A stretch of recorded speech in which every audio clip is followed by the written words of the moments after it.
Good morning students. इस video के माध्यम से हम लोग इंपरेटिव सेंटेंसेस के विषय में अध्ययन करेंगे। इसके पहले वाले वीडियोस के अंतर्गत आपको बतलाया जा चुका है कि वर्ड शब्द क्या होता है, सेंटेंस क्या होता है। उसके बाद शुरू किया गया कि अर्थ के दृष्टिकोण से वाक्य कितने प्रकार के होते हैं, जिसमें यह बतलाया गया कि मीनिंग के आधार पर, अर्थ के आधार पर वाक्य 5 प्रकार के होते हैं: असर्टिव, इंट्रोगेटिव, इंपरेटिव, एक्सक्लेमेटरी और ऑब्जेक्टिव। इस वीडियो के अंतर्गत इंपरेटिव सेंटेंस क्या होता है, एक्सक्लेमेटरी सेंटेंस क्या होता है, उसके विषय में चर्चा की गई है। इंपरेटिव सेंटेंस का मतलब आदेशात्मक वाक्य या आदेश सूचक वाक्य।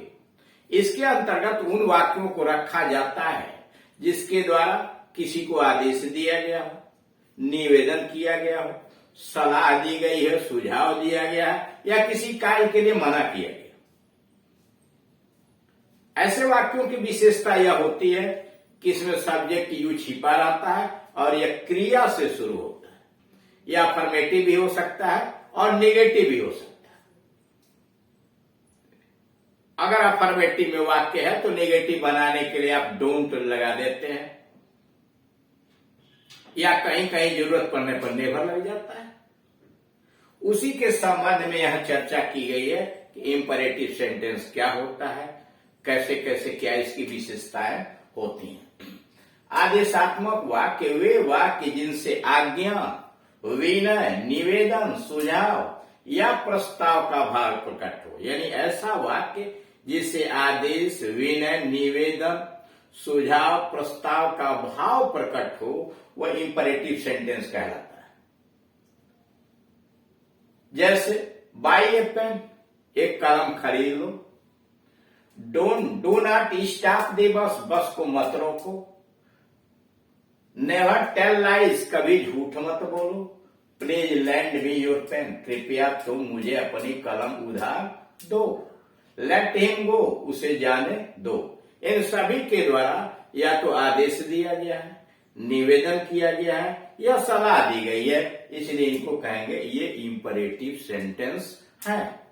नोट, इंपरेटिव सेंटेंसेस क्रिया से शुरू होते हैं। यानी जितने भी इंपरेटिव सेंटेंस होते हैं वो वर्ब से शुरू होते हैं। हम कभी कभी किसी को संबोधन करके भी आदेश दे सकते हैं। कभी कभी हम किसी को संबोधित करके भी आदेश दे सकते हैं। जैसे सेट डाउन राम, यानी राम को संबोधित किया गया है। और सेट डाउन राम आप 2 तरह से लिख सकते हैं, राम कमा सेट डाउन अथवा सेट डाउन राम। वास्तव में इन वाक्यों में कर्ता यू होता है, लेकिन वह छिपा रहता है। यानी सभी इंपरेटिव सेंटेंस के अंतर्गत कर्ता यू रहता है, लेकिन वह छिपा रहता है। जैसे ओपन द डोर, दरवाजा खोलो। तो कौन? तुम। थैंक हर, उसे धन्यवाद दो। अंतिम वाक्य thank her, you thank her, यह पहला इंपरेटिव, यह वाक्य इंपरेटिव नहीं है। यू थैंक हर यह इंपरेटिव नहीं है। इसका अर्थ है तुम धन्यवाद देते हो, है ना, तुम धन्यवाद देते हो। नोट, अगर हम कहें कि यू थैंक हिम, तुम उसे धन्यवाद देते हो, और फिर कामा लगा दिया, यू थैंक हिम, यहां कामा लगा हुआ, पहले कामा नहीं था। यू थैंक हिम का मतलब तुम उसे धन्यवाद देते हो, और यहां हो गया यू कामा थैंक हिम, उसे धन्यवाद दो। अर्थात यू के बाद कामा का प्रयोग कर देने से कितना बड़ा परिवर्तन हो जाता है। पहले है तुम उसे धन्यवाद देते हो, और अब हो गया यू के बाद कामा लगाने पर तुम उसे धन्यवाद दो। यह तो इंपरेटिव सेंटेंस हो गया, संबोधित करते हुए। नोट नंबर 2, इसी प्रकार please give me a pen 2 प्रकार से लिखा जा सकता है।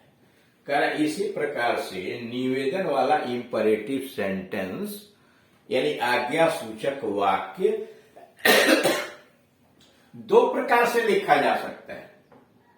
पहला, प्लीज कॉमा लगा दिया, गिव मी ए पेन, यानी please give me a pen को दो प्रकार से लिखा जा सकता है, जैसे please comma give me a pen अथवा give me a pen please. यानी या तो प्लीज को पहले लगा लीजिए या प्लीज को बाद में लगा लीजिए। पहले लगाएंगे तो उसके बाद कॉमा, लास्ट में ले जाएंगे तो उसके पहले कॉमा। किंतु kindly give me a pen को केवल एक ही प्रकार से लिख सकते, लेकिन अगर काइंडली आया है तो दो प्रकार से नहीं लिखा जा सकता, केवल एक प्रकार से लिखा जा सकता है, kindly give me a pen. जैसे give me a pen kindly, यह वाक्य इनकरेक्ट है, गलत है।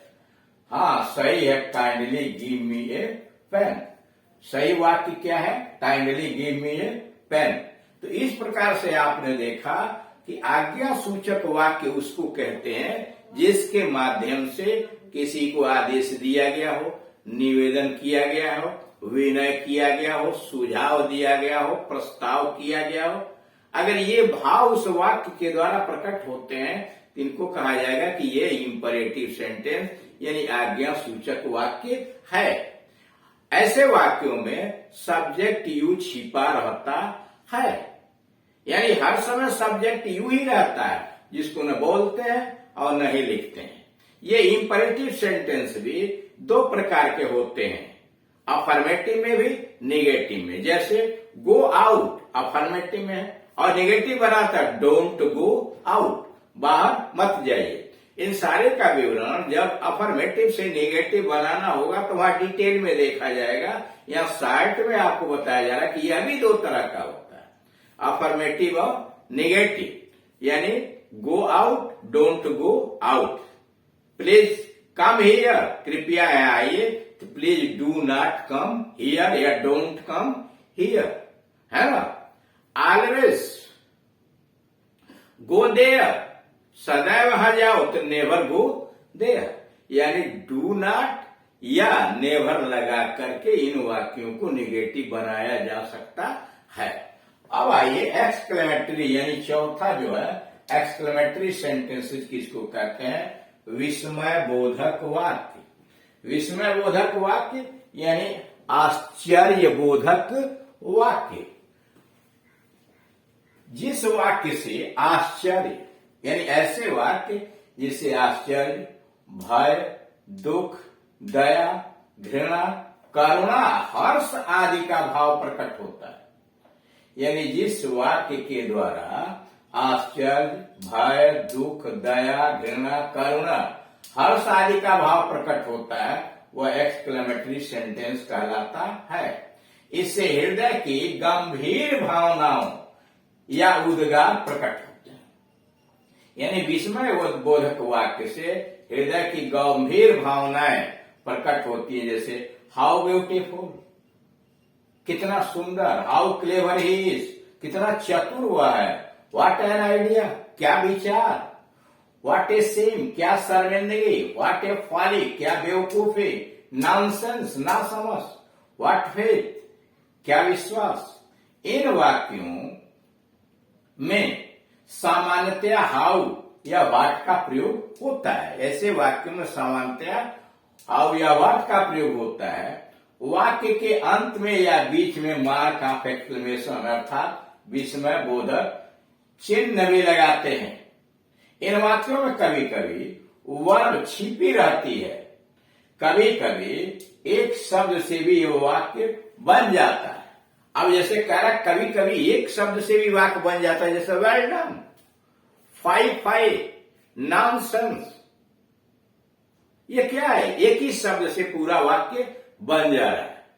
दुख की बात अगर व्यक्त करनी होती है तो कहते हैं एलास शी इज डेड, दुख की बात है को मर चुका। हो रहा we have won the match, हर्ष की बात है कि हम मैच जीत गए, है ना। यानी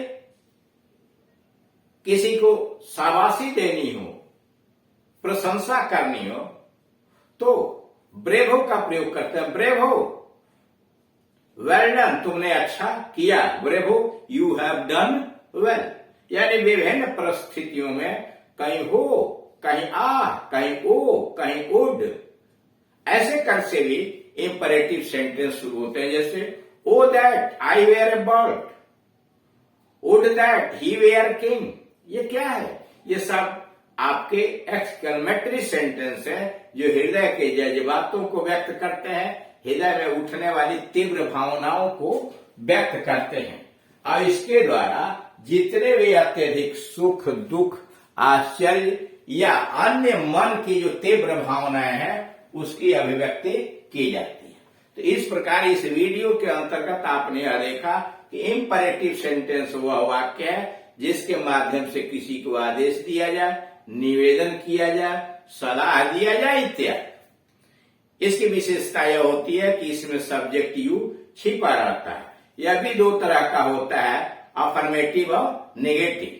अफर्मेटिव को डू नॉट या डोंट लगा के नेगेटिव बनाया जा सकता है, कहीं कहीं नेवर लगा के नेगेटिव बनाया जा सकता है।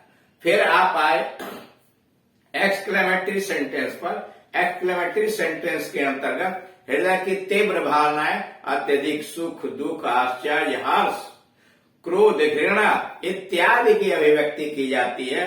वह सेंटेंस एक्सक्लेमेटरी सेंटेंस कहलाता है। इसमें विस्मय बोधक चिन्ह भी लगा रहता है और इसके द्वारा दुख व्यक्त किया जाता है, हर्ष व्यक्त किया जाता है। जैसे oh he has cut his finger, अफसोस की बात है, वो का मतलब अफसोस की बात है।